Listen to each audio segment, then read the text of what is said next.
શ્રી શિવાય નમસ્તોભ્યમ ફ્રેન્ડ્સ, અમે અત્યારે પૂના છે ત્યાં એક ફાર્મ હાઉસમાં છે. તો અહીંયા તમે જોશો બ્રહ્મસ્થાન છે. બ્રહ્મસ્થાનમાં અહીંયા લોખંડ પડેલું છે, કાટ ખાયેલું. ત્યાં સિન્ટેક્સની ટાંકીમાં વેસ્ટ મટીરિયલ છે. મેઇન ગેટ છે પાછળ, વુડન ગેટ, મેટલ ગેટ અહીંયા પડેલા છે, વર્ષોથી પડેલા હશે. બ્રહ્મસ્થાનની અમુક પોર્શન નીચો છે, અમુક પોર્શન ઊંચો છે.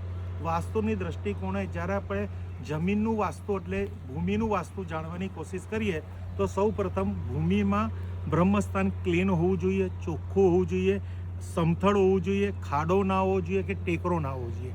બીજું કે આવી રીતના ભૂમિ દક્ષિણની નીચી ના હોવી જોઈએ, ઉત્તરની ઊંચી ના હોવી જોઈએ. આ રીતના લોખંડ ત્યાં પડેલું ના હોવું જોઈએ.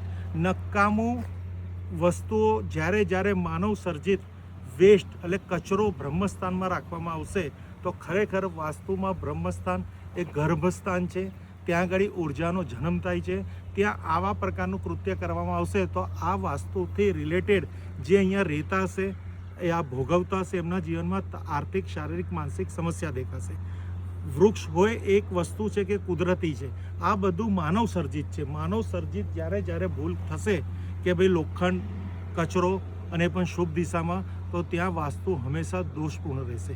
Thank you friends. Har Har Mahadev, Har Har Mahadev, Har Har Mahadev.